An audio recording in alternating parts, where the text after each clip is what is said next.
अस्सलाम वालेकुम, मैं हूं शाज़िया निसार और आप देख रहे हैं मेरे यूट्यूब चैनल। आज हम बात करेंगे खैबर पख्तूनख्वा में अमन अमान की जो सूरत हाल है उस पर, क्योंकि खैबर पख्तूनख्वा में 2023 का जो साल है, ये जो 4 महीने गुजरे हैं, ये खैबर पख्तूनख्वा पुलिस पर काफ़ी बारी गुजरे हैं। एक तरफ मुल्क में इलेक्शन की जो सूरत हाल है, गहमा गहमी है और उस पर जो बहस और जो इख्तलाफात सामने आ रही हैं वो एक तरफ, क्योंकि सबसे बड़ी वजह जो हुकूमत है, जो निगरान सेटअप है, वो मुल्क में जो बदअमनी की सूरत हाल है उसको ठहरा रही है। लेकिन अगर हम बात करें तो दूसरी जानिब पीटीआई की गवर्नमेंट जाते ही मुल्क में जो बदअमनी की सूरत हाल है, जो बदअमनी की फिजा है, उसमें काफ़ी हद तक इजाफा भी हुआ है। सहरा किसके सर जाता है ये इस पर तो हम बात नहीं करेंगे, लेकिन महकमे दाखिला की जो आदाद शुमार है उसके मुताबिक पुलिस फोर्स पर 2023 के स्टार्ट से लेकर इन 4 महीनों में 138 हमले किए गए हैं, जिसमें टारगेट किलिंग भी शामिल है, हैंड ग्रेनेड भी शामिल है और जो बम धमाके हैं वो भी शामिल है। लेकिन हम 138 धमाकों की अगर हम बात कर रहे हैं तो उसमें 61 हमले ऐसे थे जिसको जवामर्दी के साथ जो पुलिस जवान है उन्होंने उसको पसपा किया और खुद को भी नुकसान से बचाया और जो अवाम है उनको भी बड़े हादसात से बचाने की कोशिश की है और उसमें वो कामयाब भी हुए हैं। लेकिन 77 ऐसे हमले थे जो ऐसी चौकियों पर, जो ऐसे पोस्टों पर की गई जहां पर पुलिस के पास या तो असला कम था या पुलिस फोर्स वहां पर कम होती, तो दूर दराज के इलाकों में जो चौकियां होती है वो उसमें अमूमन पुलिस फोर्स भी कम होती है और जो जवानों के पास असला और बारूद होता है तो वो भी कम होता है। तो इस वजह से जिन चौकियों को दहशतगर्दों ने टारगेट किया है वहां पर पुलिस फोर्स को नुकसान भी ज्यादा पहुंचा है। हम इसको यहाँ तक महदूद नहीं करेंगे, क्योंकि जो सबसे बड़ा धमाका था जनवरी में किया गया 2023 में, और वो था पुलिस लाइन मस्जिद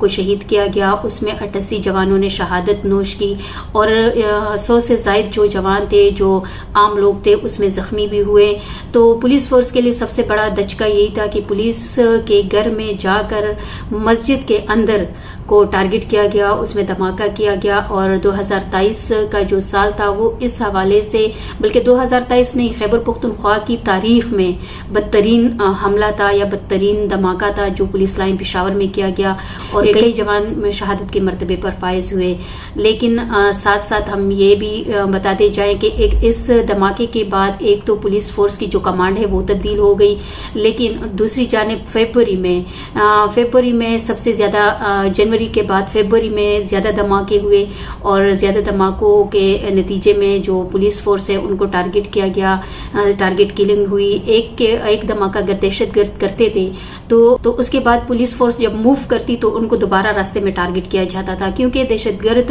पूरी प्लानिंग के साथ एक जगह को टारगेट करते, उसके बाद जो पुलिस जवान वहां तक रसाई हासिल करना चाहते या मदद के लिए जाते या दहशतगर्दों को पसपा करने के लिए जाते तो उनको भी टारगेट कर दिया जाता था। और हमारे कई ऑफिसर्स उसमें शहादती भी नोश कर गए अपने जवानों के साथ। लेकिन पुलिस फोर्स की हिकमत अमली से ये तब्दीली आई कि जनवरी फरवरी में धमाके भी ज्यादा हुए, टारगेट किलिंग भी ज्यादा हुई, लेकिन मार्च और अप्रैल में इन 2 महीनों की निस्बत जो पुलिस फोर्स है उनको नुकसान कम पहुंचा है, क्योंकि पुलिस ने एक हिकमत अमली ये बनाई है कि अगर दहशतगर्द एक पोस्ट को, एक जगह को टारगेट करते हैं तो पुलिस फोर्स फौरी तौर पर वहां रिस्पॉन्ड नहीं करेगी, बल्कि पुलिस फोर्स के उन चौकियों में, उन थानों में इतना असला फराहम कर दिया गया है कि पुलिस फोर्स बाआसानी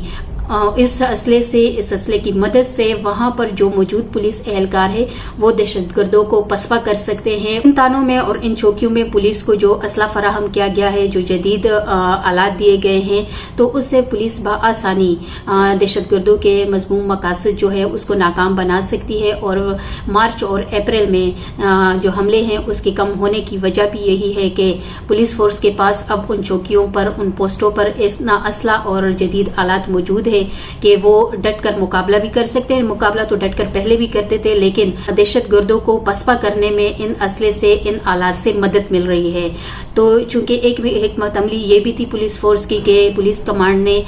کافی تبدیلیاں لائی ہے، اور اس کی وجہ سے اللہ کا شکر ہے کہ کچھ حد تک ان دھماکوں میں، ان حملوں میں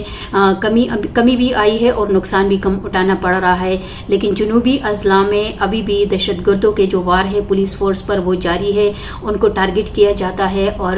جو ٹارگٹ کرنے کے بعد جو سرکاری املاک ہے ان کو بھی نقصان پہنچایا جاتا ہے. جنوبی اضلاع کی اگر ہم بات کریں تو بنو میں سب سے زیادہ ٹارگٹ کلنگ بھی ہوئی ہے اور پولیس فورس پر حملے بھی کیے گئے ہیں. 24 حملے صرف بنو میں کیے گئے ہیں. بنو کے بعد اگر ہم بات کریں ڈی آئی خان کی تو ڈی آئی خان میں 4 مہینوں کے اندر پولیس فورس پر 23 حملے کیے گئے ہیں. اور ان سب چیزوں کے بعد اگر ہم خیبر پختونخوا کے دل پشاور کو دیکھیں تو پشاور میں بھی پولیس فورس پر 15 حملے کیے گئے ہیں، جس میں کئی جوانوں نے اور کئی پولیس افیسرز نے شہادتیں نوش کی. لیکن چونکہ پولیس کی حکمت عملی ایسی ہے کہ اس کے بعد 61 ایسے حملے تھے جس میں پولیس نے کامیابی حاصل کی، ان حملوں کو پسپا کیا اور جو وہاں کے شہری ہے ان کو بھی محفوظ کیا اور اپنے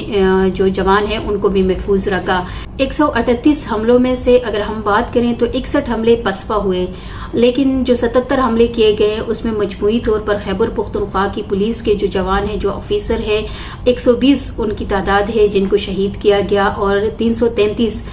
ایسے جوان ہیں جن کو زخمی کیا گیا. لیکن اس میں بڑے دھماکے بھی شامل ہے، ٹارگٹ کلنگ بھی شامل ہے، اور ہینڈ گرنیڈ سے ان پولیس جوانوں کو جو ٹارگٹ کیا گیا ہے وہ بھی شامل ہے. لیکن 4 مہینے کی جو صورتحال ہے اس سے تو ہم نے آپ کو آگاہ کیا، لیکن ہماری دعا ہے کہ وطن عزیز میں امن قائم ہو، امن کا گہوارہ بنے اور ہم سب کے لیے 2023 کا سال خوشیوں بھرا گزرے.